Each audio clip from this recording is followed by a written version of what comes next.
Hi, this is Victor with the Real E-Twist. Giovanni.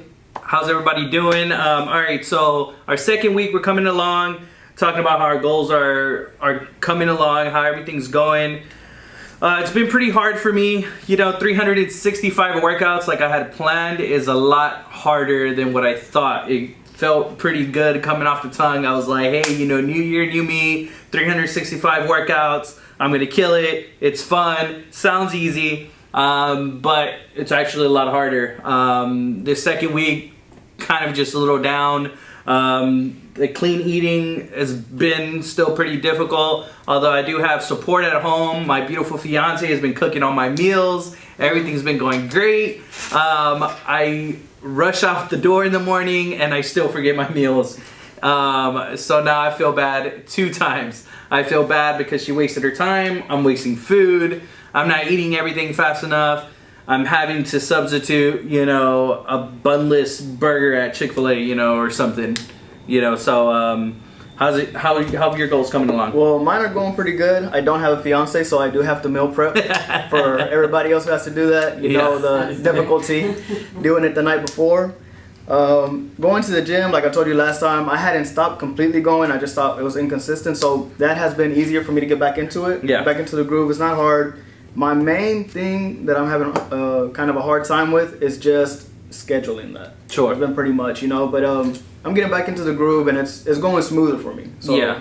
I'm falling into place. Okay, so I guess what would you do different? I guess about your goals. Like, what would you change, or would you keep everything the same? I mean, do you already kind of see tweaks that you have to do in the process, or what are you thinking? Yeah, well, actually, I try to switch up my workout days. Usually, I was going on Sundays, Wednesdays, and Thursdays, and I switched it up for some reason. I don't know why I decided to switch it up, but I need to keep those days the same. Those are the days I do opposite. Like I won't do chest on Mondays because I know that's when people are doing it, so I switch it for Sundays.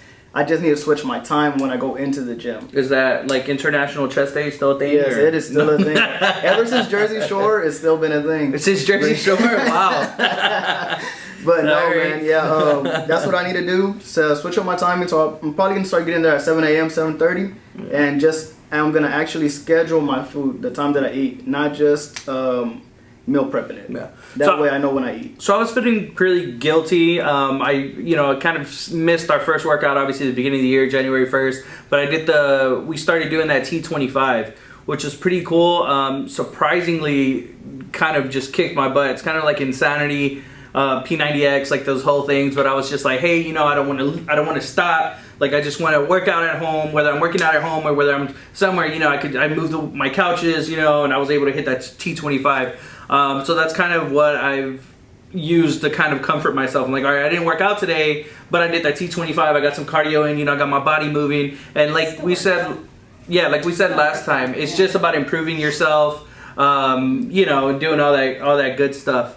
Mentally, like I said, it's a lifestyle change, so it's not just for now, or it's not going to happen quick, or it's not something that's going to happen overnight. I, in the past, have just cold turkeyed everything, like immediately stop drinking Coke, stop drinking, just everything, immediately. So this time what I'm realizing is I'm going to have temptations around. Obviously with friends, a lot of my friends are fit. They don't have to, worry about a lot of the things that I'm worrying about. So all that stuff is just coming into play right now, and I just got to realize that no one got there overnight. I didn't get like this overnight. Like we said last time, it's been 10 years in the making. So I have to just kind of prepare myself that when I'm making this lifestyle change, it's going to be better all around. I guess since you're having a little more positive, taking positive out of this, what are some things that you're going to keep doing? Or I guess not going positive. What have you found most difficult about what we're doing here? Most difficult for me was the fact of alcohol. So when it comes to it, like on the weekends, I don't drink that much throughout the week, but when it comes to the weekends, I'll hang out with my family or friends, we'll have a drink or two, and I've noticed that it doesn't really matter how much I eat. If I'm drinking beer or liquor, I get really hungry. It doesn't matter how much I've eaten before, even if I was full when I got there, it doesn't matter. So I found out that wine actually keeps me chill. You know, and I can still enjoy, be around, not really seem like a snob, not drinking. Which, I mean, that really doesn't make you a snob. I don't know, man. You're drinking wine, kind of little snob. I mean, you know, wine is for kings. So, yeah, I think I'm gonna stick with wine from now on. That's really been, and it's not really a big issue for me, but at the same time, you know, I like to hang out with my friends and my family, and whenever they're having a few drinks, you know, I want to be able to be there with them, be in the vibes, you know, and chill with them. No, for sure. So I guess the other thing, okay, so great. You've kind of already, all right, temptation, you know, you're not going to drink because it kind of makes you hungry. Switching over to wine. My whole thing is just, you know, like I said, it's all a mental thing for me. You know, I used to work out quite a bit, you know, when I was younger. You know, we played sports. We used to work out in the morning and then during school and then after school, you know, and I was just so used to that. You know, I feel like it was kind of mandatory, you know, so I feel like working out is mandatory, so I always have that laziness about it. And you know, like I said, it's all a mental thing for me. I have to make a mental lifestyle change. I have to make certain sacrifices, you know, like we said last time. I'm not going to live, you know, for a long time. If I've gotten this bad in 10 years, how am I going to get in another 10 years? You know, I just have to really start taking care of myself and thinking about my family in the future. And that's kind of the motivation that I'm finding to keep going.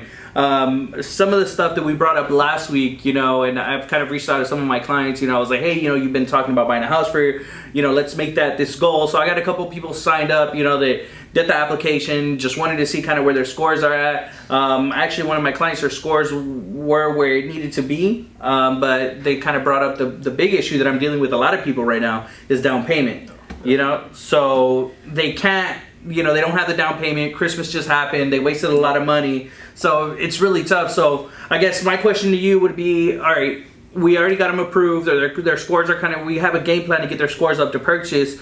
Where would you be, I guess, what advice would you have your client for saving money? What do you recommend? Well, the first thing that I recommend is if you get a direct deposit to your bank, you can tell your bank to take, whether it be 10%, 20%, whatever percentage you want them to take out of your check every week. That's if you have a 9 to 5, you know, and you get a check every week and you get a direct deposit. You can tell them automatically to take that out.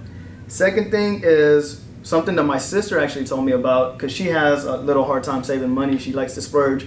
So she has this app on her phone that like she breaks it up like, okay, I only want to spend this week $40 on food, $50 on clothes, this and that, and they'll break it up for you. And then it's almost like a MyFitnessPal where you go in at the end of the day, you type in your numbers and say like, okay, well tomorrow you got to overcorrect for this spending or that, okay. right? Yeah.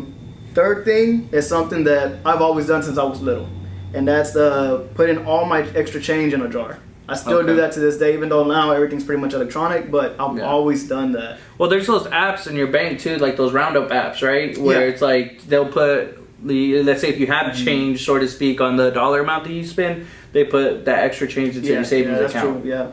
And the fourth thing is, I'm not sure if it's big in other cultures, but on my Latin side of my family, is they've always had this thing called a tanda. And what that is pretty much like 4 or 5 people get together, and every week they put in $100 into like a bucket pretty much, and one person gets it that week. So pretty much at one point in the month, you're gonna have $500, right? And then put that $500 to save, and it's gonna hold you accountable because you know the other 4 people are putting that $100 in there every week. So you have to do that. Now after that, you have to be accountable for yourself of putting that $500 away.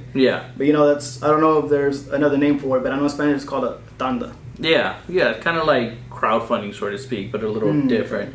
Some of the things with that, obviously, you know, we have to source our money, so we have to think about things like that. You can't have mattress money and stuff like that. So what we need to do with, if you are doing a tanda or something where you have some sort of savings, you know, or some creative saving techniques like that, you got to make sure to let that money season for 2 months. So we got to know that kind of going in, and just be open about kind of where you're getting your money from. I know a lot of people that do like thrift store shopping and they sell on eBay, you know, to make extra money on the side. You just kind of got to keep receipts of all that stuff. So I actually found this little thing that was pretty cool.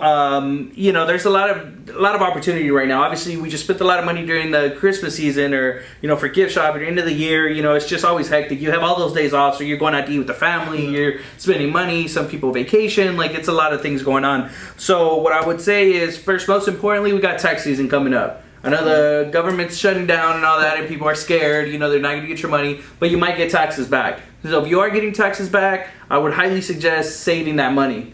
You know, put it in the savings account. That's going to jumpstart your savings. Now, the other thing that I found pretty interesting that a lot of people, you know, with the typical, you know, weekly paying job and stuff is that savings calendar. So if you Google a savings calendar, it's pretty cool. I think the end game you get like $1,300 or $1,400, which is still really important. And pretty much there's 52 weeks in the year, right? If you're getting paid weekly, you're getting paid every week. So literally the first week you put $1, second week you put $2, third week you put $3, you know, fourth week you put $4. By week 14 you have essentially $28 in there, and you're putting the same amount of money just as it is in the week. So at, you know, week 50 you put $50 into the savings. You know, week 51 you're putting $51 into the savings. Cool. You know, so a lot of people find it hard if you do it that way, just because it is the end of the year. You got a lot of expenses at the end of the year. So some people say, like, when you don't have any bills, put 52, you know, and cross that off. You know, 1 week you do 51. But the point is, every week to put either a dollar amount between 1 to 52, and you got to do that 52 times through the end of the year, right? And you kind of cross it off. At the end of the year, you should have around $1,400. So that's really important. I really like those, you know, because $1 is nothing. Really, $50 is nothing, you know, if you're getting paid weekly. You just save $50. You cut, you know, meals for a couple days, you know. For $1, I mean, that $1 is $1, you know, when you get, I mean, everyone's getting paid at least $7, you know, and some change, almost $8 minimum wage now. So you can put $1 a week away. And that's kind of where I'm at right now, that I like to tell people. We need to look at the savings calendar. We need to save in our taxes.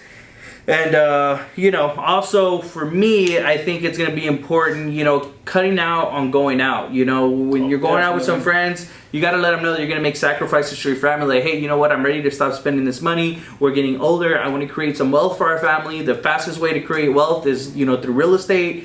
And, you know, just buying something that's yours. Quit paying somebody else's mortgage. You know, just make it yours. You're paying that monthly fee every time, which 99% of the time is probably going to be more expensive to rent than what it would be to buy. You know, so if you're paying, you know, $1,800, you can probably get a $250,000 house, a $200,000 house, and, you know, you're over there living in a 2-bedroom apartment. Yeah. You know, so all that stuff is really important. You guys get back to me, let me know kind of some savings techniques that you guys have used in the past. I know some companies offer some type of savings plans. I don't know if you guys have done that. But anyways, keep me posted. I look forward to hearing from you guys in the comments. Do you have anything else? Oh, that was about it, man. Just make sure you keep track of your savings. Also, make sure they're accountable for whenever you do make a deposit. So it's just not like random money, like how Vic says. You know, it has to be accountable for, that way it can show up on your statements at least within the 2 months. Sure. So we need to season that money. You know, we'll keep kind of talking about the process of buying a home. Last week it was, you know, kind of just taking that first step, checking the credit, seeing where we're at. This week we're kind of finding out that a lot of people are kind of running into savings issues and things like that. So kind of want to tackle that. Like I said, like, subscribe, comment. If you have any other, you know, saving or home buying tips, you know, that you'd like us to talk about, you know, just comment below and we'll get back to you. Thank you.